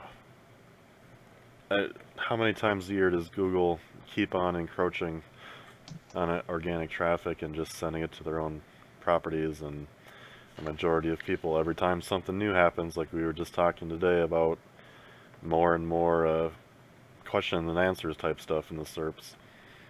I can't believe Google's doing that. Yeah. My answer to this all the time is the real sin is regulators not educating themselves on how the internet works, and it's regulators not understanding what Google is doing here and how Google is affecting real business and real commerce. Well, you saw when they were debating, or when they not debating, I was thinking of something else, when they had like Zuckerberg, and all those senators are just asking the most ridiculous question. It's like they're just sitting up there reading the Jungle Book, and it has nothing to do with what they just have no idea how the internet. Well, that's works. what shocked me was you guys know from when I mocked the Texas bacon campaign ad on the air on our show back when that was going on. I wasn't a big fan of Ted Cruz because I thought, like, Jesus, what the hell is this stupid ad? Like, he couldn't even eat his stupid Texas bacon cooked on the barrel of his gun. Like, it tasted disgusting, obviously. But he actually asked proper questions. I was really shocked how much he probed during that hearing. It was a bit of a surprise because he's not a politician I held in high regard before. But he really it kind of shocked me. You talk about how that we're actually 20 years behind in Google and voice search. How many years behind are we in regulation of search engines and things like that for the protection of just businesses? I don't know. At some point, Google will just have to stop encroaching because it'll start affecting them negatively. But they're trying to find that line as fast as possible. Yeah, it's kind of interesting. But yeah, I mostly shared it for Jason's comment. It was like that's why I kind of shrugged my shoulders at the beginning when we were talking about the other one. It's like, we're just going to have to get used to this stuff and try and, if they take some space but they give more data, we have to use the data better and get more out of it than they took. Because they are giving us more data with that one. But we have to just expect them to take space because no one's stopping them. Right. I mean, I much prefer DuckDuckGo now than I did. I was using it more when I first started using DuckDuckGo. I was using it more as I'm sick of Google thing. But they've made such big improvements to the results and stuff they get now. It's a plausible search engine that you could use if you really just hated Google and wanted to get away from them. Like, you could use an iPhone and DuckDuckGo and have a Linux laptop and desktop or whatever and just stay away from Google forever now, quite plausibly, which I think was kind of difficult 8 years ago. Right. It's plausible that you could do it now. I mean, obviously the iPhone kind of sucks as a phone, but you know, it's a pretty good iPod. It's funny that you don't mention Bing at all. Well, Bing is. I don't find Bing to be better than. Because I left it as my default search engine on the Surface Pro when I first got it. Yeah. I didn't switch it to DuckDuckGo immediately, just to, you know, just out of interest, because that's what we work in. It's nice to see another search engine. I didn't find it to be. Google has advantages still over DuckDuckGo. There's no question. Google definitely has advantages over DuckDuckGo still. Bing doesn't appear to. With the exception of their image search is better than Google's, and if you search for anything politically charged, Bing returns more balanced results, and that's been shown through loads of people's testing and demonstrations. But I don't search for politically charged things, and I don't. So yeah, Bing's image search it does appear to be better than Google's a lot of the time. And if you want balanced news, but we know Google's not delivering balanced news. They've publicly said that they're taking an agenda about fake news and they're going to do what they do. So we know publicly from what they're saying they've not got a balanced opinion on that. So other than those two areas, Bing didn't seem to have an advantage over DuckDuckGo. Whereas Google does have some areas where it's better than DuckDuckGo still. So there would be no reason to switch to Bing. I think if you want to leave Google, DuckDuckGo is your choice at the minute. And it will be better. Do you have an idea of DuckDuckGo's current user base? I haven't seen a graph recently. Actually, you'd have to search and find the graph. It grows every time there's any negative news about Google or privacy. So you know, Snowden incident, big DuckDuckGo growth.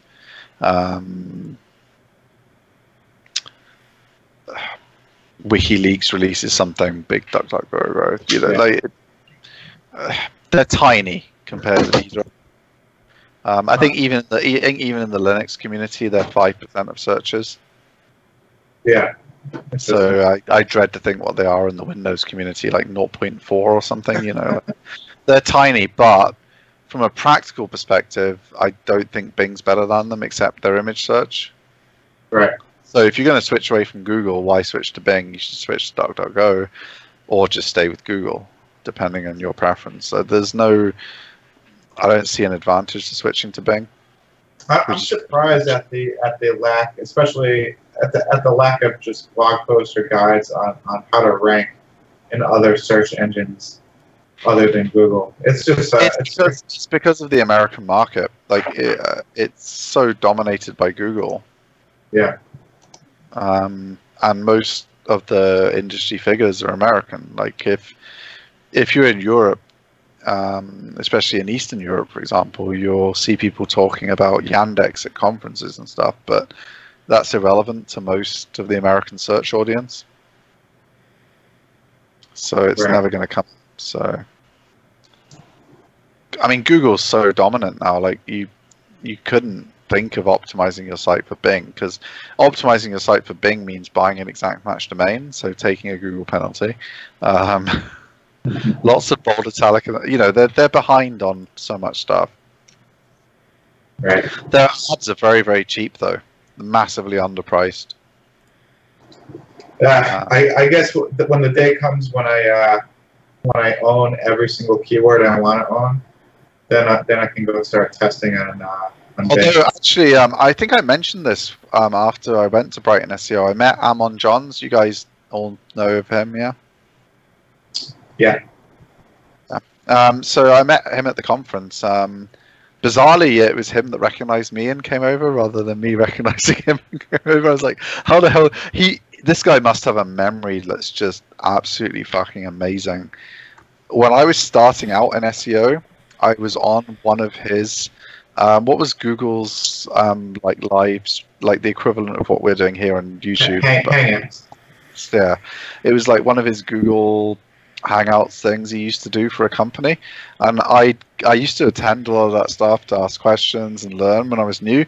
He remembered me from one of the early day Hangouts he did, and that's how I was like, man, you must have a Jesus, that guy must be smart.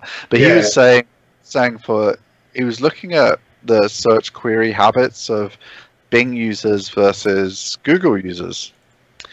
And apparently most Bing users make one search, click 1 or 2 results, and will pick what they're going to buy or do from what they... Whereas Google looks like it has a bigger market lead than it really does, because all of us Google users will do 15, 16, 17 queries. Like, we'll just keep searching, clicking, reading. Right. So it looks like Google has like 8x more lead than it actually does. But it's the individual user churn, basically. Yeah, and he was saying when they tested it to see if it was true by running the similar number of impression campaigns on Google ads and Bing ads, you get a way higher conversion rate on the Bing ads, because the Google people are mostly the same person, just doing like 15 different searches before they do something. Right. And the Bing people are like, they either click the ad or one of the results and then they do something. Interesting. So the conversion rate on Bing ads and Bing rankings that you actually secure was way, way higher than you'd expect if you compared it like for like with Google, because Google users are more savvy and do more searches before they actually do something. I don't mean to cut you off. We're over 2 hours now. We got 2 pieces left. You want to go through this quick, or you want to? Let's just save it for next week. It's been 2 hours. That's long enough. Yeah, let's just wrap it up. You want to save them? Okay. Yeah. No reviews this week, huh? Unless Eric has a tool he loves, he'd like to share with us that we haven't. I don't know the segment. What's the segment? Review. Oh, just any tool that you think people won't be using or they won't have heard of that you find super useful. Oh, I'm such a tool whore. Pick one, have 1 minute on it, and then we'll wrap up. I wish I had one I could give you that you haven't heard of.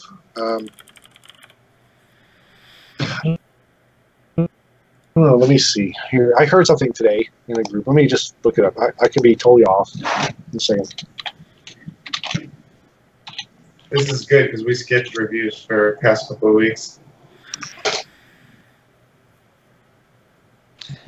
Yeah, I've got like 3 things queued up that I need to actually try before I review them. I keep not remembering. Well, it's not even not remembering. We just haven't had time last couple of weeks.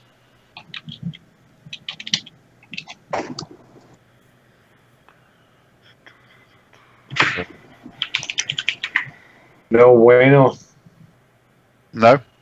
That's all right. No review this week again, guys. Sorry. Well, hey, man, it was nice meeting you, Eric. Yeah, man, thanks for coming on. Yeah, thanks for coming. Nice to meet you guys as well. I hope it was halfway decent on my part. Oh, yeah. I've added you on LinkedIn. Nice. Cool. All right, boys. Did you guys touch on that LinkedIn thing? I left the room. Sorry. Oh, yeah. Well, we'll. I don't want to drag it on. That was hilarious. It's just it's in the links. A journalist is just kind of mocking the game everyone's playing on LinkedIn, and he showed that you can win LinkedIn pretty easily. Obviously you can read the ridiculousness of it and figure out for yourself how you could play the game and win and actually make money without being stupid like he was. But he did some pretty stupid stuff and only got pulled out on it once. So a journalist won LinkedIn, defeated the final boss, and then deleted his account. So read it and laugh, obviously, but there's a lot of stuff you can just basically take and use properly and make money with from what he did as a joke. So I just thought it was... Well remembered, Eric. That was I'd forgotten about that. All right, cool. Well, thanks for having me, guys. I really appreciate it. Thanks, Eric. And I will see you two next week. All right. See you guys. Adios. See you guys.